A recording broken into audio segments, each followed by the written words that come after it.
Assalamualaikum warahmatullahi wabarakatuh. Waalaikumsalam warahmatullahi wabarakatuh. Bismillahirrahmanirrahim. Alhamdulillahi rabbil alamin. Wassalatu wassalamu ala ashrafil mursalin, imamil muttaqin, sayyidil ghurril muhajjalin, wa ala alihi wa ashabihil mujahidin at-tahirin, amma ba'du. Saudara-saudara kaum muslimin rahimakumullah. Satu hari ketika seorang ulama besar bernama Al-Imam Al-Faqih Abu Lais tengah berjalan-jalan di dekat kota Basrah, berkelumpulah sekelompok orang di dekat beliau. Mereka datang mengajukan satu pertanyaan. Imam, kami ingin bertanya. Di dalam Al-Quran itu Allah Subhanahu wa ta'ala menjelaskan, Ud'uni astajib lakum. Berdoalah kepadaku, aku akan jawab doamu. Mintalah kepadaku, aku kabulkan permintaanmu. Itu dan begitu janji Allah di dalam Al-Quran. Kami, kata orang-orang tadi, sudah lama berdoa kepada Allah. Tapi kenapa sampai sekarang doa kami ini belum dikabulkan? Katanya, Ud'uni astajib lakum. Kalau kamu berdoa, aku jawab, aku penuhi, aku kabulkan doamu. Itu janji Allah. Kami sudah lama berdoa pagi, sore, siang, malam. Nyatanya sampai sekarang doa kami belum dikabul-kabulkan. Ini bagaimana? Apa ayat Quran salah? Apa Tuhan lagi lempengan gak denger?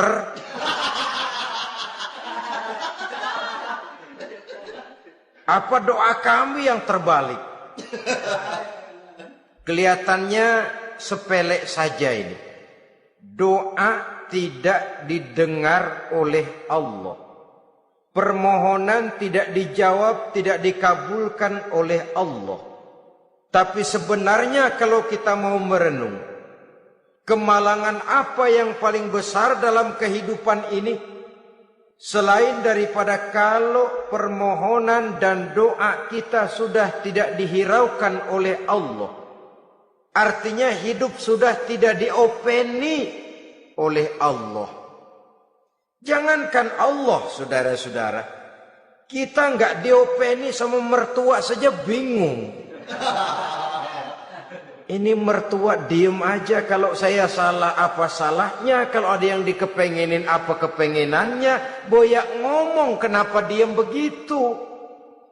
Ini tidak diopeni oleh Allah.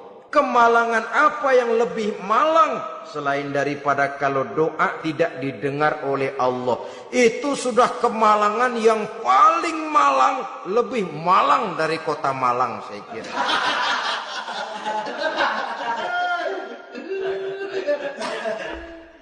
Menghadapi pertanyaan ini, Imam Al-Faqih Abu Lais senyum.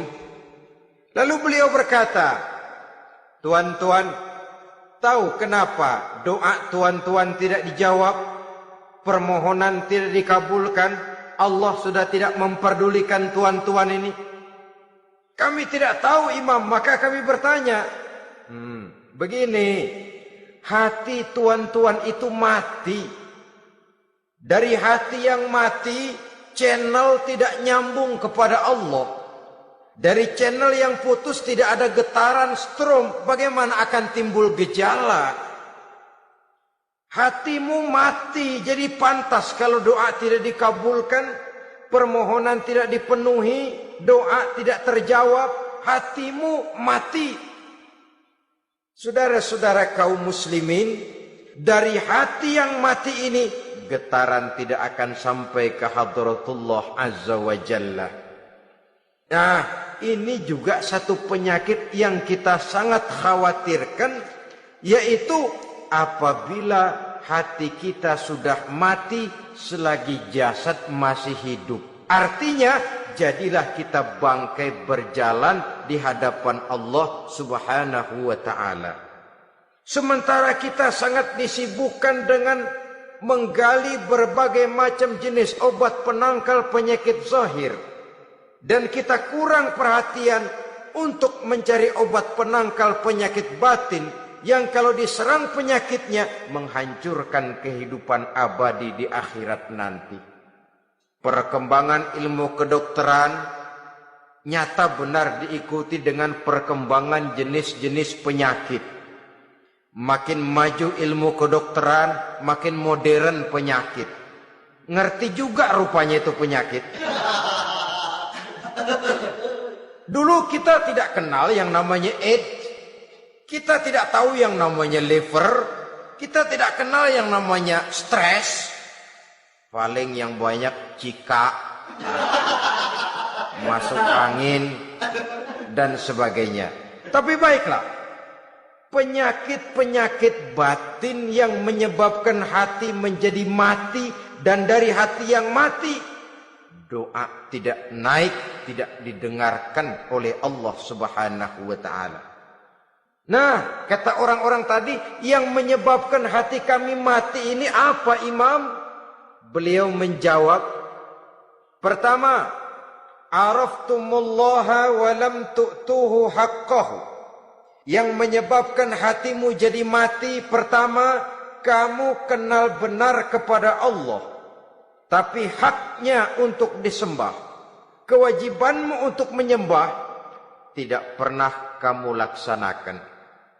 Bagaimana Allah tidak akan jauh dari kita kalau kita tidak akan mengadakan pendekatan kepadanya.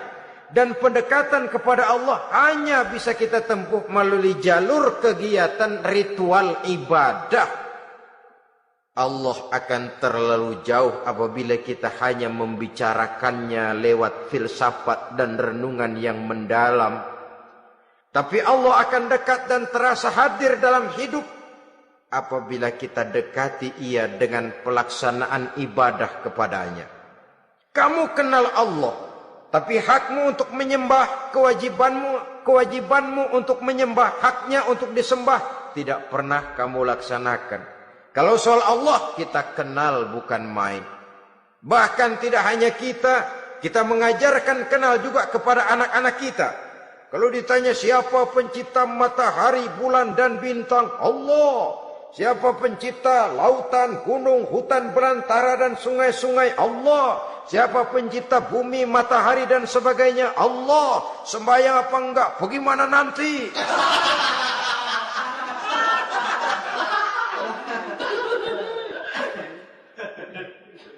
Tanpa pendekatan, Allah akan jauh.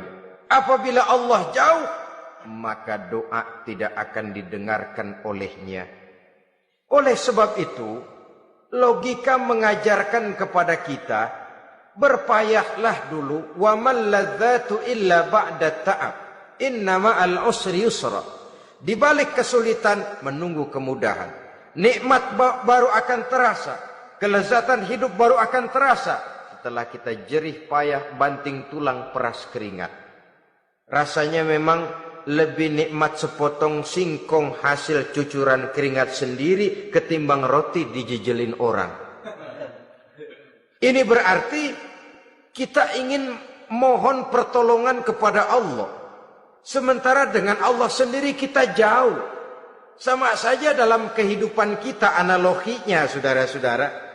Orang tidak kenal kepada saudara, tahu-tahu jauh dari saudara, tahu-tahu datang mau minjem duit. Apa kesan saudara? Enak aja, kenal enggak, dekat enggak, datang-datang mau minjem duit. Emang duit percetakan bapak lu?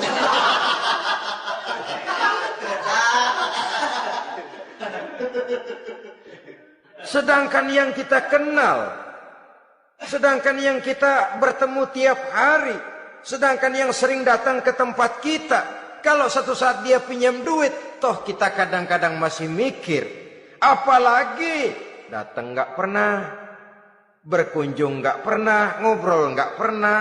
Apalagi Kenal juga nggak pernah. Datang-datang mau minta. Macam apa? Datang nemuin Tuhan setahun 2 kali. Idul Fitri, doang Idul Adha. Doa cerewet banget. Apa aja diminta. Saudara hadirin, bagaimana doa akan kabul, permohonan akan dijawab? Jikalau kita jauh dari Allah, kita kenal Allah, haknya untuk disembah, kewajibannya untuk menyembah, tidak pernah kita laksanakan. Itu yang menyebabkan hati kita lalu menjadi mati. Padahal mengenal Allah, setelah mengenalnya, mengadakan pendekatan kepadanya melalui ritual ibadah yang dicontohkan oleh Rasulullah sallallahu alaihi wasallam. Ini hal pertama yang menyebabkan hati jadi mati. Kamu terlalu kenal Allah tapi tidak pernah menyembah kepadanya. Sama aja orang kerja kagak, habis bulan mau minta gaji. Karena kita jitak palanya. Macam apa? Kerja enggak, tahu-tahu datang mau minta gaji. Kerja dulu yang baik, habis bulan baru. Enggak diminta pun memang sudah ada jatahnya.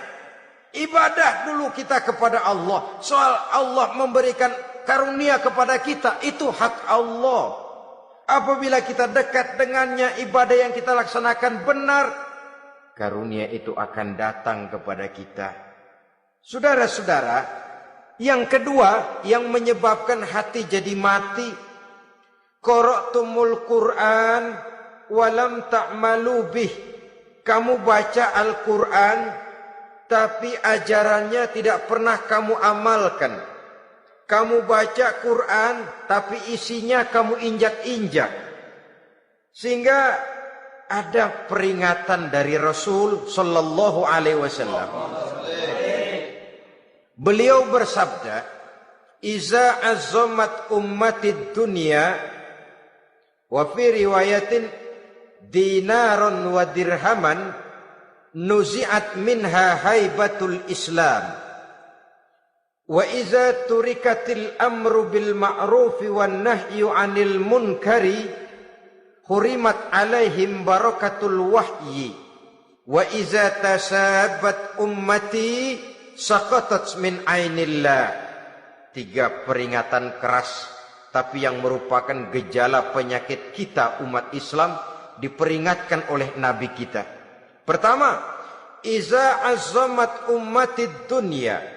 Apabila umatku telah terlalu mengagung-agungkan dunia, apabila umatku telah jatuh menjadi umat yang materialistis, segalanya diukur dari sudut keduniaan saja, nuzi'at minha haibatul Islam, maka akan dicabutlah dari mereka kehebatan agama Islam. Hilang kehebatan Islam apabila kita jatuh menjadi umat pengagung dunia, penyembah materi. Nilai kita, keberadaan kita tidak dihargai orang lain. Orang memandang kita remeh saja. Orang Islam gak ada apa-apanya, bayar aja. Bisa dibeli, bisa diatur, bisa dikerjain, garap saja.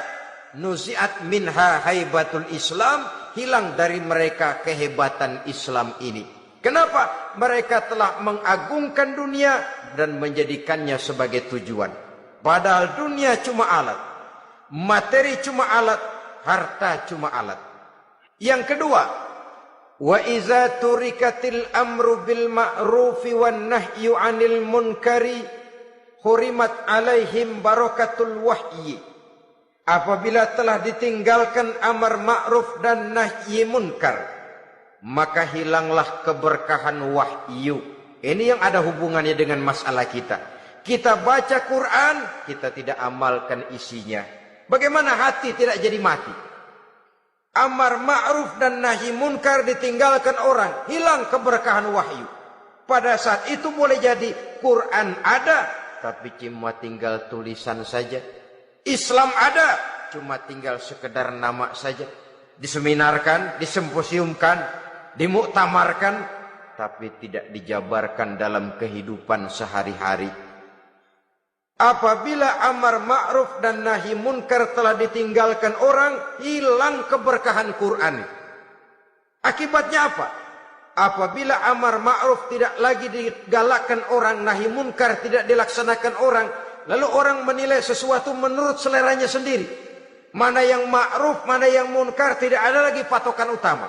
Kalau baik kata otaknya, dia kerjakan. Tidak baik menurut otaknya, dia tinggalkan. Agamanya adalah otak, berhalanya adalah akal. Akhirnya umat kehilangan pedoman. Tidak lagi jelas mana batas yang ma'ruf, mana batas yang munkar. Dalam kondisi sedemikian, akhirnya akan terjadi penjungkiran nilai. Paling celaka nantinya, yang ma'ruf malah dianggap munkar, yang munkar malah menjadi ma'ruf. Peringatan ketiga dari Nabi, wa iza tasabat ummati saqatat min ainillah. Apabila umatku sudah saling berbantahan, apabila umatku sudah saling caci memaki, saqatat min ainillah, jatuhlah mereka dalam pandangan Allah Subhanahu wa taala. Hilang wibawa umat yang sudah saling mencaci maki, saling menjatuhkan, saling gasak, gesek, gosok. Justru agama menganjurkan kita ini saling asah, asih, asuh. Kadang yang kita praktekkan kita ini saling gasak. Yang kedua, saling gesek. Yang ketiga, saling gosok. Gasak, gesek, gosok. Kacau kita ini. Saling gasak, menjegal kawan seiring, menggunting dalam lipatan. Saling gosok, fitnah sana, fitnah sini. Saling gesek, sikut kiri, sikut kanan. Tidak peduli orang lain luka dan sebagainya. Yang penting dia bisa nangkring. Jatuh kita dalam pandangan Allah apabila umat sudah saling mencaci maki. Maka kita kembali kepada persoalan, hal kedua yang menyebabkan hati jadi mati, qara'tumul Qur'an walam ta'malu bih. Kita baca Al-Quran tapi ajarannya nyaris tidak kita amalkan di dalam kehidupan kita. Akibatnya hati lalu jadi mati. Itu yang kedua. Yang ketiga yang menyebabkan hati jadi mati dan doa tidak terjawab, idda'aitum annakum min ummati Muhammadin sallallahu alaihi wasallam wa lam ta'malu bi sunnatihi. Kamu mengaku, kamu memproklamirkan diri sebagai umatnya Nabi Muhammad, tapi sunnahnya tidak pernah kamu amalkan. Malahan perkembangan paling akhir bukan saja tidak mau mengamalkan sunnah, malah mengingkari sunnah. Inna lillahi wa inna ilaihi raji'un. Oh, Nabi Muhammad itu manusia biasa seperti kita.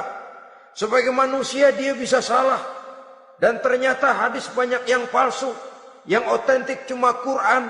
Selebihnya adalah sejarah. Tidak ada itu sunnah. Langsung saja kepada Quran. Oh, hadis itu bukan sumber hukum. Oh, tidak perlu mengamalkan sunnah. Saudara-saudara kaum muslimin, mengaku kita umat Nabi, tapi sunnahnya kita campakkan, tidak kita amalkan. Setelah tidak kita amalkan, kita campakkan. Setelah kita campakkan, kita ingkari pula. Inna lillahi wa inna ilaihi raji'un. Bagaimana hati tidak jadi mati? Kalau siang malam kita memproklamirkan diri sebagai umat Nabi Muhammad, sementara sunnahnya kita campakkan, kita abaikan, dan kita ingkari dia. Sunnah itu. Padahal jikalau sekarang kita mengenal Islam, jikalau kita sekarang mengerti halal haram, tahu hak batil, bisa memilah dan memilih antara yang ma'ruf dengan yang munkar, itu utamanya adalah karena jasa Nabi Muhammad SAW. Yang dari generasi ke generasi dilanjutkan oleh para sahabat, oleh tabi'in, oleh tabi'it tabi'in, terus oleh para ulama-ulama sampai kepada kita sekarang ini. Walaupun beliau hanya berfungsi sebagai penyampai, tapi kepribadiannya dijadikan model oleh Allah Subhanahu wa taala di dalam kita melaksanakan kehidupan beragama.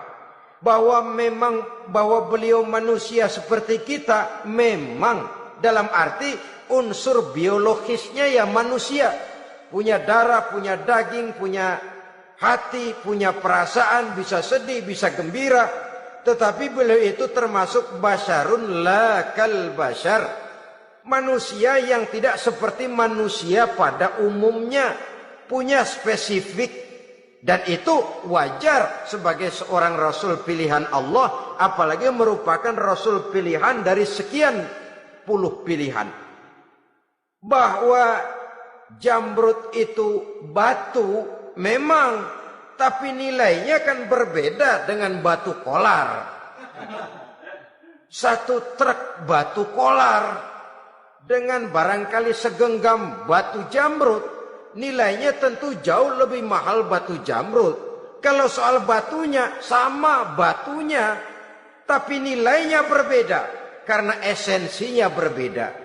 Kita manusia, Nabi Muhammad juga manusia, sama manusianya memang, tapi kualitasnya, nilainya tentu jauh panggang daripada api. Itu sebabnya Allah menjadikan beliau sebagai model. Laqad kana lakum fi rasulillahi uswatun hasanah. Di dalam diri Rasul itu terdapat contoh teladan yang sangat baik bagi kita.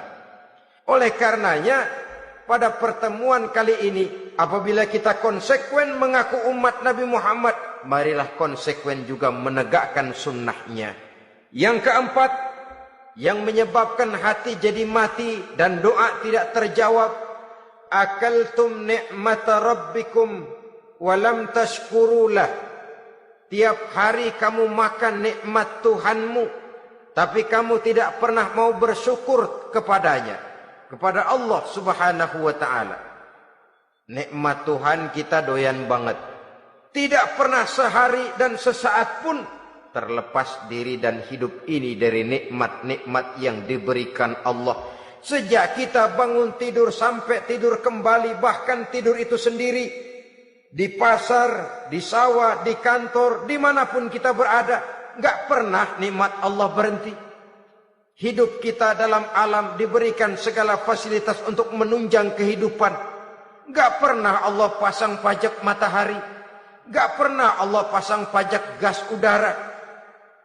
Nikmat-nikmat yang banyak itu tiap hari kita kecap, tiap hari kita nikmati. Tapi kita tidak pandai bersyukur. Padahal Allah memberikan peringatan keras dalam hadis qudsinya. Man lam yashkur ala na'mai wa lam yasbir ala balai falyakhruj min tahti samai wal yatlub rabban siwaya. Siapa yang tidak mau bersyukur terhadap nikmat yang aku berikan kepadanya dan tidak mau bersabar terhadap ujian yang aku berikan kepadanya, silahkan keluar saja dari kolong langit ini dan cari Tuhan selain aku. Diusir oleh Allah. Kalau orang tidak mau bersyukur terhadap nikmat yang aku berikan dan tidak mau bersabar terhadap ujian yang aku timpakan, keluar dari kolong langitku, keluar, cari Tuhan selain aku. Diusir. Lah yang ngusir Allah. Anak sekarang bilang mau ke Menong.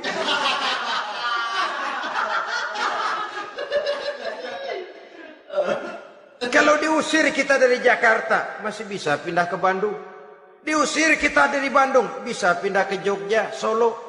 Diusir kita dari Indonesia, bisa pindah ke Singapura, Malaysia. Diusir dari kolong langit, mau cari langit mana lagi? Kalau kau tidak mau mensyukuri nikmatku, tidak sabar terhadap ujian yang aku berikan kepadamu, keluar saja, keluar dari kolong langitku ini, cari Tuhan selain aku. Kalau istilah kita mah Tuhan, jengkel banget udah itu. Nikmatku, nikmat yang aku berikan kau makan, tapi kepadaku engkau tidak pernah mau bersyukur. Saudara-saudara kaum muslimin rahimakumullah, wajar. Kita dulunya tidak ada, sekarang ada nikmat. Susunan biologis manusiawi kita demikian cantik, nikmat. Tinggal di bumi, fasilitas yang kita perlukan disediakan, tinggal kemampuan kita mengelolanya. Nikmat. Diberikan kita otak yang membedakan kita dengan binatang, nikmat. Diberikan kita agama, diutus para rasul untuk jadi model dalam kehidupan kita, nikmat. Kalau cara kita emang kurang apa sih? Apa yang kurang, hai manusia? Engkau tidak ada, aku adakan. Kalau aku perintahkan kau tinggal di bulan, mungkin kau tidak akan sanggup hidup. Begitu lahir juga kelepek-kelepek habis. Ya nggak ada HO2 toh di bulan, mau ngisap apa? Aku tinggalkan kau, aku perintahkan tinggal di permukaan bumi. Alamnya indah, fasilitas serba menunjang. Nikmati semuanya, semuanya untuk kamu, semuanya. Satu pintaku, syukuri nikmat yang aku berikan kepadamu. Ya bukan cuma syukur dalam ucapan, syukur dalam perbuatan. Banyak nikmat yang diterima, makin banyak dia sujud, makin banyak dia ruku, makin banyak dia mengadakan pendekatan kepada Allah. Syukur dalam artian berupa tindakan dan perbuatan, mempergunakan nikmat sesuai dengan kehendak yang memberikan nikmat itu sendiri kepada kita. Saudara-saudara kaum muslimin rahimakumullah. Ini penyakit yang keempat. Kamu makan nikmat Tuhanmu, tapi kamu tidak pernah pandai bersyukur kepadanya. Mensyukuri nikmat yang diberikan tadi. Bagaimana hati tidak jadi mati? Kita sibuk mempersolek jasmani, mencari obat penangkal penyakit zahir. Maka yang ramai di zaman sekarang, saudara lihat, salon, fitness, senam, macam-macam jenis. Tidak ada salahnya dan tidak ada jeleknya. Tapi kalau itu sampai melupakan kita kepada memperindah batin, memperbaiki jiwa, artinya bukankah kita perlahan tapi mempersiapkan diri menjadi bangkai berjalan di hadapan Allah. Dengan operasi plastik, yang pesek jadi mancung, yang sipit jadi belok, kulit keriput jadi kencang, pipi terlalu cekung bisa diatur. Saudara-saudara, tapi kalau hati yang rusak, jiwa yang rusak, kemana lagi kita akan berobat kalau bukan kepada agama? Maka hati itu jadi mati apabila kita selalu memakan nikmat Allah dan tidak pandai mensyukuri nikmat itu. Dari hati yang mati tidak akan ada getarannya. Oleh sebab itu doa tidak terjawab. Selanjutnya, yang menyebabkan doa tak terjawab dari sebab matinya hati, qultum annal mauta haqqun wa lam tasta'iddu lahu. Kamu berkata, kamu yakin bahwa mati adalah sesuatu yang benar, tapi kamu tidak pernah punya persiapan untuk mati. Padahal menurut logika, orang yang akan bepergian jauh tentu dia harus mempunyai bekal yang cukup. Semakin jauh jarak perjalanan yang akan ditempuhnya, semakin banyak perbekalan yang harus dibawanya. Dahulu, seketika beberapa jamaah dari Yaman akan melaksanakan ibadah haji dengan nekat, mereka berprinsip, pokoknya kan berangkat haji jadi tamunya Allah, nanti Allah yang akan ngelayanin. Mereka nekat, modal badan doang berangkat. Diadukan kepada baginda Rasul, lalu turun peringatan dari Allah, wa tazawwadu fa inna khairaz zadi taqwa. Jangan begitu, bawa bekal. Sesungguhnya bekal yang paling baik adalah takwa. Bahwa berangkat dengan bekal takwa itu bekal yang paling utama. Tapi bekal-bekal yang lain pun jangan diabaikan. Kalau kita akan berangkat untuk tujuan yang baik, bekal yang paling utama memang takwa. Tapi tidak berarti harus mengabaikan bekal-bekal yang lain. Begitulah, semakin jauh perjalanan yang akan kita tempuh, semakin banyak bekal yang harus kita hadapi. Kalau saudara mau pergi ke Surabaya, tidak membawa bekal kemudian berani berangkat, rasanya sih saya pikir itu bukan berani, nekat namanya. Sama saja orang belum pernah sembahyang mati. Nekat tuh orang. Berani amat. Belum berbuat kebaikan barang sedikit pun sudah mati. Nekat namanya itu. Sama saja tadi, nggak bawa bekal apa-apa berangkat ke Surabaya. Sampai Surabaya belum tentu, sengsara udah jelas. Belum punya bekal yang baik sudah mati. Sampai ke surga belum tentu, tapi kebelangsak dan sengsara rasa-rasanya pasti itu. Oleh karena itu, kalau kita yakin mati sesuatu yang benar, sesuatu yang pasti datang menimpa, maka hendaklah kita mempersiapkan bekal. Kemudian idda'aitumun najata minan nar wa ramaitum fiha anfusakum.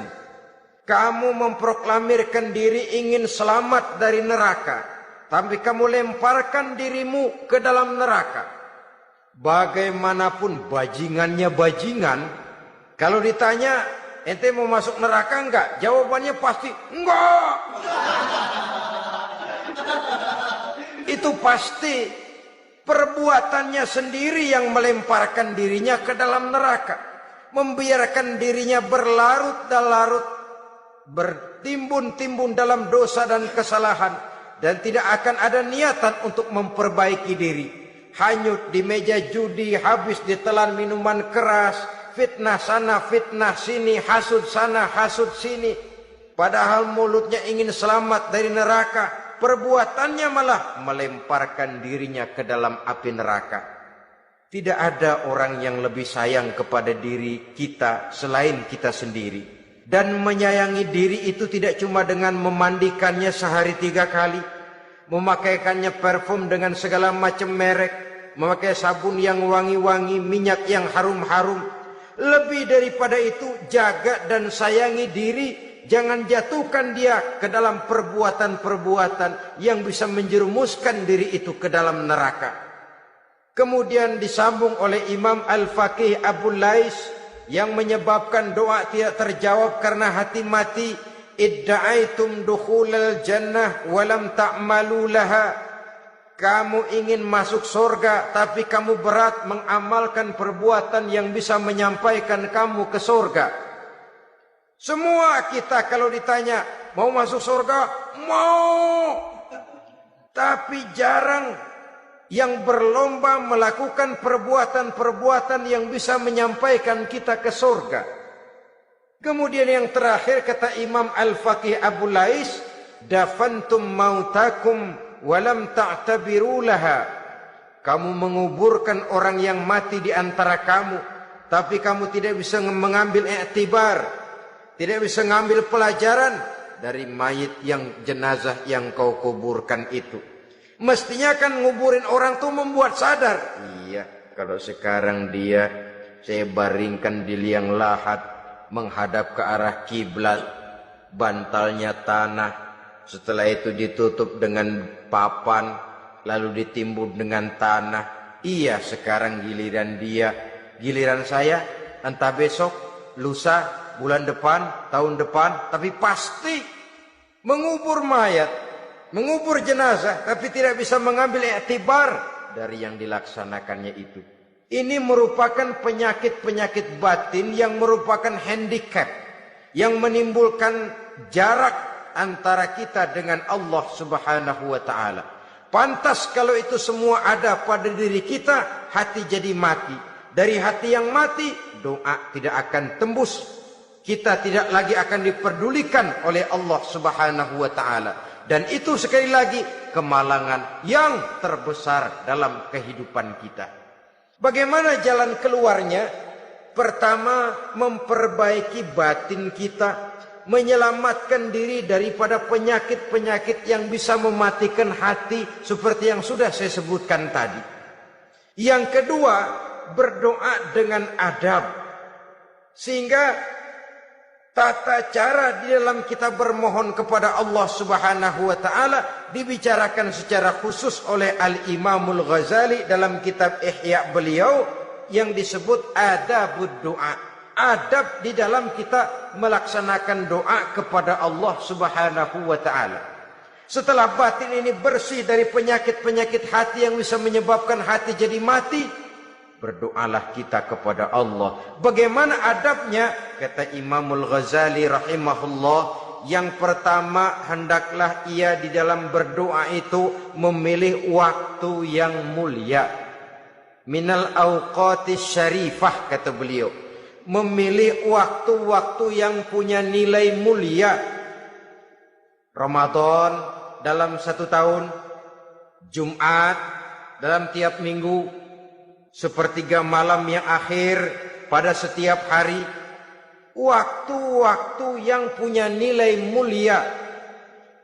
Walaupun misalnya saudara berdoa pada hari Kamis, tidak ada halangannya Allah mau kabulkan. Ini tidak berarti bahwa kalau sudah berdoa hari Jumat lalu hari Kamis tidak mau berdoa, tidak. Lebih memilih mengintai waktu-waktu yang punya nilai mulia. Lailatul Qadar sekali dalam setahun. Waktu-waktu yang punya nilai mulia. Logikanya begini saudara-saudara. Kalau kita datang ke rumah seseorang, tujuan utama kita minjem duit, yang paling pertama kita perhitungkan tanggal berapa nih? Kan itu toh. Tanggal berapa?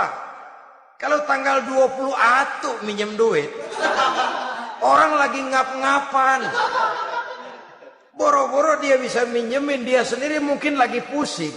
Kita lebih dulu kita amatin tanggal berapa nih? Yang enak sore apa siang? Jam 2. Jam 2 dia baru pulang dari kantor, tapi giliran tidur. Kalau dia tidur dibangunin datang mau minjem duit, kagak dimaki-maki sudah kebagusan deh. Kan kita lihat waktunya, timingnya kata orang sekarang. Tanggal berapa, sore apa malam, apalagi gulem apa terang bulan. Itu semua sudah kita atur sedemikian rupa, memilih waktu. Yang kedua kata Imamul Ghazali, memilih keadaan yang istimewa. Kalau tadi soal waktu, yang kedua soal keadaan. Ada situasi-situasi di mana doa itu diijabah oleh Allah Subhanahu wa taala. Di antaranya kata Imam Abi Hurairah, "Inda zahbi sufuf fi sabilillah." Pada waktu mengatur barisan perang membela agama, di situ doa kabul. Inda nuzulil ghais, ketika turun gerimis, di situ doa makbul. Inda iqamis shalah, ketika salat mau didirikan, riwayat lain bainal azan wal iqamah, antara azan dan qomat, di situ doa makbul. Itu memilih keadaan-keadaan. Kemudian yang ketiga kata beliau, berdoa menghadap kiblat. Ya, apa kalau doa madhab mudik Tuhan kagak tahu? Tahu. Tuhan gak dengar? Dengar. Cuma lebih etis. Lebih etis kalau kita berdoa menghadap ke arah kiblat. Saudara-saudara kaum muslimin rahimakumullah. Yang keempat, hifdzus shaut, menyederhanakan suara. Tidak terlalu keras, juga tidak terdengar orang lain, apalagi kalau doa kita diaminkan oleh orang lain. Tidak usah terlalu keras. Kenapa? Karena Allah yang kita meminta kepadanya bukan zat yang tuli, bukan zat yang buta, bukan zat yang tidak dengar, bahkan Dia Maha dengar. Juga tidak terlalu seperti orang berbisik-bisik, apalagi kalau doanya doa bersama-sama. Tapi kadang-kadang terdorong oleh husnuzon dari para makmum saja. Tidak peduli apa yang dibaca oleh imam, yang kedengaran cuma amin aja gerengan. Amin, amin, amin, amin, amin, amin.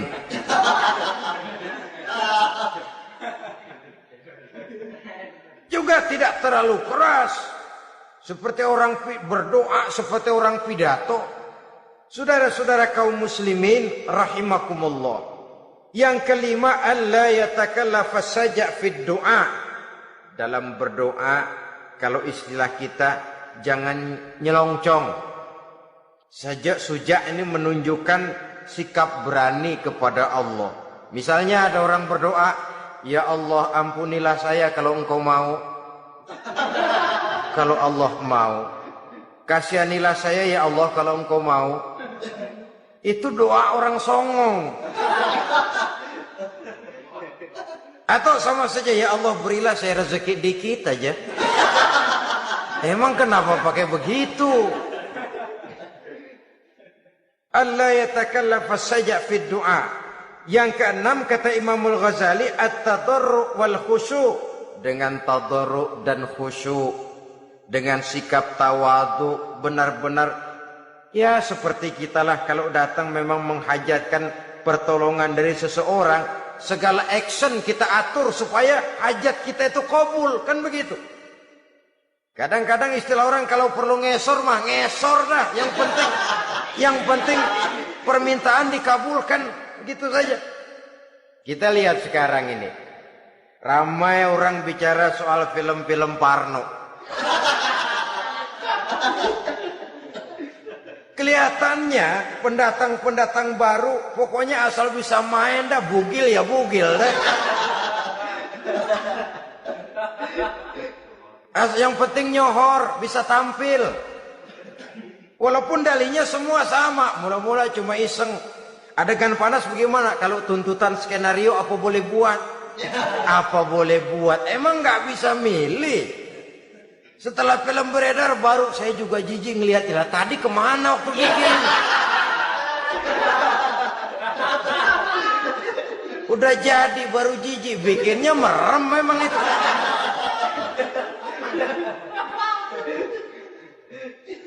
Tapi ada satu analogi, asal bisa main, asal bisa tampil di layar, apa saja jadi taruhan sudah. Bugil ya bugil dah, nggak soal dah. Pokoknya bisa main, tampil, nyohor, masuk koran.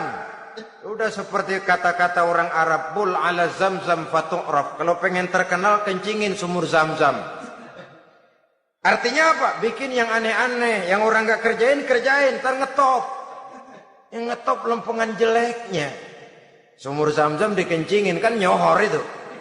Sedunia orang kenal. Kenapa? Gila. Saudara-saudara kaum muslimin rahimakumullah, sangat kita sayangkan kalau lalu orang berlomba-lomba dengan cuma modal paha mulus, wajah cantik, dimauin apa saja mau, lalu bisa tampil. Akibatnya yang jadi korban adalah anak-anak kita. Disuguhi tontonan-tontonan yang meracuni jiwa mereka. Walaupun akibatnya barangkali ya lain, seperti band orkes dengan film memang akibatnya tidak langsung ya. Kalau band orkes akibatnya langsung, dia bisa berantem di tempat lokasi.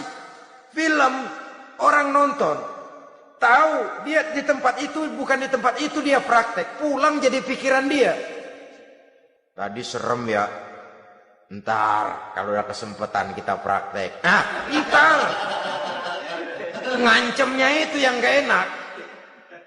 Tapi yang saya analogkan dengan persoalan kita, tingkah pola artis apapun dilakukan asal bisa main. Nah itu tuh, asal dapat kesempatan acting. Dalihnya ya tuntutan skenario lah, iseng lah, macem-macem lah. Tapi yang jelas satu target, saya harus dapat kesempatan main. Untuk sampai ke situ cara apa saja harus saya tempuh. Tidak peduli harus menginjak-injak norma dan budaya bangsa yang luhur. Tidak peduli harus bertentangan dengan kaidah agama. Tidak peduli hasilnya meracuni umat masyarakat, terutama generasi muda. Yang penting kan ngetop. Saudara-saudara, baiklah ya, itu soal lain. Tapi soal kita ialah at-tadarru wal khusyu'. Bermohon kepada Allah dengan tadarru', khusyuk dan tawadu. Seperti kalau kita mau bermohon kepada seseorang, kita merendahkan diri. Pak, saya memang orang gak mampu, Pak. Utang saya udah selebar kampung, Pak. Anak udah 16 seperempat. Apa saja kita meratap, menghibah, mengeluh, merintih. Ujungnya kan, yang penting gue minjem duit dapet dah. Gitu. Apa kayak diomongin, pokoknya pulang bawa duit. Itu saja. Itu strategi manusiawi. Kalau ini kita adakan konteks, oh iya, kepada Allah lebih lagi kita tadarruk, khusyuk, tawadhu. Doa dengan tawadhu, sebab kita akan bermohon kepada yang serba maha. Menghadap ke arah kiblat, duduk bertafakur dengan khusyuk, tawadhu. Jangan doa sembari tolak pinggang.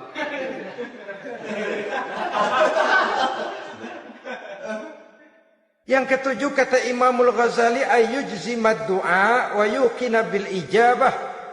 Hendaknya dia menjazamkan doanya itu. Dan yakin bahwa doanya akan dikabulkan oleh Allah. Sebab kata Nabi, innallaha la yaqbalu du'aan min qalbin ghafilin lahin. Allah subhanahu wa ta'ala tidak akan menerima doa dari hati yang lalai dan main-main. Doa ke orang ugah-ugahan.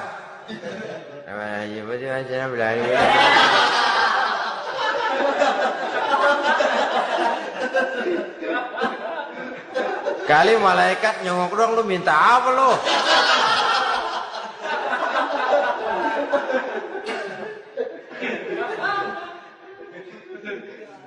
Seperti tadi itu, kita datang mau minjem duit sama orang, ngomongnya ugah-ugahan. Minjem duit dikasih syukur, enggak ya udah. Ya enggak dah, enggak dikasih sudah. Kenapa? Mintanya begitu. Enggak serius. Dan enggak yakin bahwa doanya akan dikabulkan. Kalau kita sudah punya keyakinan, jangan-jangan doa saya enggak diterima Allah. Enggak. Kata Allah, ana inda zanni abdi bi. Aku sih bagaimana menurut sangka hambaku kepadaku saja. Kalau sangkanya baik, aku baik. Kalau sangkanya doanya dikabulkan, aku kabulkan. So itu doa harus dengan pasti dan harus dengan yakin doa itu akan dikabulkan dan meluruskan harapan, membenarkan cita-cita, meluruskan maksud apabila doa itu dikabulkan oleh Allah Subhanahu wa taala. Saudara-saudara, oleh karenanya jangan doa setengah hati. Jangan berdoa sambil main-main. Apalagi menghadap kiblat dengan dua tangan terangkat sebagaimana dicontohkan oleh Rasulullah sallallahu alaihi wasallam. Bahwa berdoa tanpa mengangkat kedua tangan pun Allah tahu. Allah dengar. Tapi kelihatannya kurang serius. Seolah-olah terserah ada Tuhan mau dikasih ya kasih, enggak ya udah. Seolah-olah kita tidak serius dalam berdoa. Kemudian yang berikutnya kata Imamul Ghazali, ayyaftataha du'a bi zikrillah fala yabda'u bi su'al. Hendaknya dia mulai berdoa itu dengan menyebut nama Allah, berzikir kepada Allah, fala yabda'u bi su'al, jangan langsung memulai dengan permintaan. Ini tata krama etisnya. Sama juga orang kirim surat. Salam sejahtera kami haturkan. Padahal mah nggak ada itu juga nggak apa-apa. Itu kan maksud mukaddimah saja. Besar harapan kami semoga Bapak dan keluarga di sini pun berada dalam keadaan sehat walafiat. Selanjutnya kami telah dengar dari berbagai teman tentang kedermawanan Bapak, tentang bantuan Bapak di berbagai bidang yang menyangkut sosial pendidikan. Sehubungan dengan itu maka kami bermaksud mengajukan permohonan. Baru masuk. Itu mah 15 kalimat kesonoin. Urusan lain. Intinya sehubungan dengan itu kami bermaksud memohon kepada Bapak. Kita mulai. Salam sejahtera kami haturkan. Bersama ini pula kami. Macam-macam lah. Sama juga seperti tadi itu. Kita datang mau minjem duit. Datang karena kita tahu. Datang habis bulan, malam terang bulan, udaranya sejuk, ngobrol lah kita, dapet teh, apa kabar Pak? Baik. Aduh Bapak sih, untung dah Pak, kaya, pemurah lagi. Saya tahu Bapak banyak nyumbang di mana-mana. Di Angon aja tuh orang di Angon.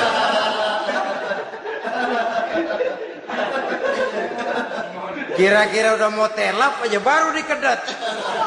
Ngomong-ngomong Pak, nah mulai nih kalau udah ngomong dah tuh mulai. Baru masuk. Jadi etisnya berdoa itu dimulai dengan zikrullah. Karena itu umumnya dimulai dengan Alhamdulillahi Rabbil Alamin. Kita puji dulu Allah. Alhamdulillahi Rabbil Alamin. Hamdan yuwafi ni'amahu wa yukafi'u mazidah. Kita puji dulu Allah. Seperti orang tadi lah. Kita puji dulu kebaikannya. Walaupun pada akhirnya kita minjem duitnya. Sebenarnya Allah nggak perlu dipuji toh. Dipuji atau tidak Allah tetap termulia. Ini etis manusia. Allah tidak berharap untuk dipuji oleh manusia. Allah tidak untung seluruh alam memujinya. Manusia mau memuji atau tidak itu urusan manusia sendiri. Allah tidak minta untuk dipuji. Allah juga tidak gila kepada pujian. Kalau kita memulai doa dengan pujian, etis kita kepada Allah Subhanahu wa taala di dalam kita bermohon kepadanya. Saudara-saudara kaum muslimin rahimakumullah. Kemudian menyesuaikan doa dengan kondisi. Ini termasuk syarat batin ya, taubat, waraddul mazalim kata Imam Ghazali, menolak segala macam kezoliman. Artinya kalau berdoa tuh tahu diri. Kalau gaji kita sebulan 700 atau 800 900 ribu, berdoa minta rezeki 1 juta, itu tahu diri namanya. Kan cuman kurang 100 ribu. Ya, kalau kerja kagak minta gajian 1 juta. Pengen doa dikabulkan, rasanya secara etis nggak tahu diri orang berdoa seperti itu. Orang datang mau minta duit, mau pinjam duit kepada kita, kan kita lihat kira-kira mampu ngembaliin nggak nih orang. Kita lihat, kita evaluasi kemungkinannya. Lalu si yang minjem tentu tahu diri. Kalau memang kekuatannya ngembaliin tidak seperti kekuatannya mulangin, hendaknya dia timbang rasa. Begitu juga kepada kita etisnya kepada Allah Subhanahu wa taala. Tahu diri, menyesuaikan doa dengan keadaan. Kalau tidak ada gap terlalu jauh panggang daripada api, nanti nasibnya bagai si pungguk merindukan bulan. Apabila adab-adab di dalam berdoa ini kita perhatikan, sejak dia dari adab yang zahir sampai kepada adab yang batin, kemudian penyakit-penyakit yang membuat hati itu jadi mati, maka insya Allah doa kita dijabah oleh Allah Subhanahu wa taala.